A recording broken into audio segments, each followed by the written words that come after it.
Class 10th from the Diary of Annie Frank by Annie Frank।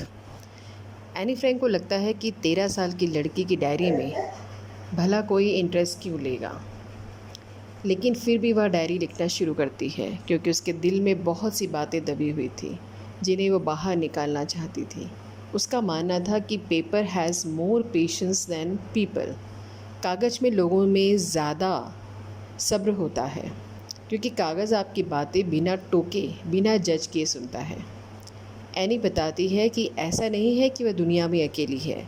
उसके पास प्यार करने वाले पेरेंट्स हैं, एक बड़ी बहन और 30 लोग ऐसे हैं जिन्हें वह फ्रेंड्स कह सकती है, लेकिन उसके पास कोई ऐसा ट्रू फ्रेंड नहीं था जिससे वह अपने दिल की गहरी बातें शेयर कर सके।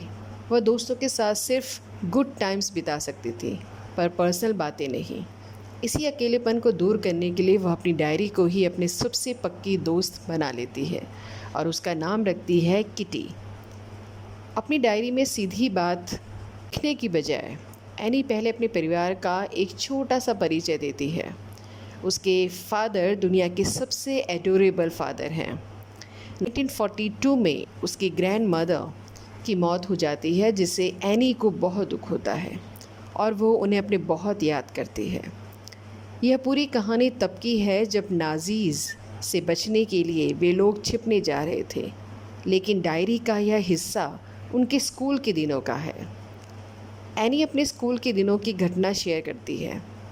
पूरी क्लास डर और नर्वसनेस के मारे कांप रही थी क्योंकि टीचर्स की मीटिंग होने वाली थी जिसमें यह फैसला होना था कि कौन अगली क्लास में जाएगा और कौन इसी क्लास में रुकेगा यानी फेल होगा। बच्चे आपस में शर्त लगा रहे थे। एनी को अपने और अपनी सहेलियों पर पूरा भरोसा था, बस उसे मैथ्स में डर लग रहा था। एनी के मैथ्स के टीचर मिस्टर की सिंह, जो कि काफ़ी पुराने ख्यालों के और स्ट्रिक्ट थे, वह एनी से हमेशा चिढ़े रहते थे क्योंकि एनी क्लास में बहुत ज़्यादा बातें करती थी और बार बार चेतावनी देने के बाद भी एनी नहीं सुधरी। तो मिस्टर की सिंह ने उसे एक अनोखी पनिशमेंट दी। उन्होंने एनी को एक ऐसे लिखने को कहा जिसका टॉपिक था अ चैटर बॉक्स। एनी ने इस पनिशमेंट को एक चैलेंज की तरह लिया और उसने ऐसे में बहुत ही मज़ेदार आर्गुमेंट्स दिए। उसने लिखा, बात करना लड़कियों की एक इनहेरिट ट्रेट है क्योंकि मेरी माँ भी मेरी तरह ही बहुत बातूनी है और किसी की माँ से मिली आदत को कोई इलाज नहीं हो सकता। मिस्टर की सिंह उसके यह ऐसे पढ़ के खूब हंसे, लेकिन अगली क्लास में एनी फिर से बातें करने लगी तो उन्होंने उसे दूसरा ऐसे दिया, an incorrigible chatterbox. Anne ने इसे भी लिख दिया। तीसरी क्लास में भी जब एनी की बातें बंद नहीं हुई तो गुस्से में मिस्टर की सिंह ने उसे तीसरा ऐसे दिया जिसका टॉपिक बहुत ही अजीब था, quack quack quack sad mistress chatterbox. इस तरह पूरी क्लास हंसने लगी। एनी समझ गई कि इस बार उसे कुछ अलग लिखना होगा। उसकी एक सहेली सैनी, जो कविता लिखने में बहुत अच्छी थी, उसने एनी की मदद की। एनी ने इस बार पूरा ऐसे एक पोयम के रूप में लिखा।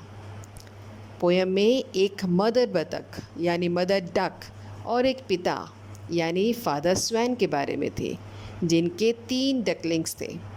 पिटवैन ने अपने तीनों बच्चों को सिर्फ इसीलिए काट काट कर मार डाला क्योंकि वे बहुत ज़्यादा क्वैक क्वैक करते थे।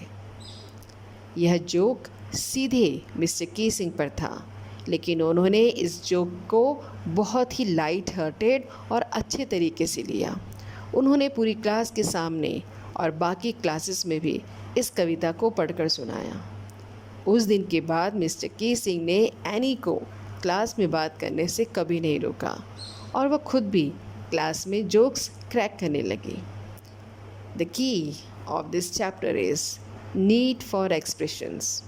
हर इंसान, खासकर टीनेजर को अपने इमोशंस बाहर निकालने के लिए किसी माध्यम की ज़रूरत होती है। Wit and intellectual.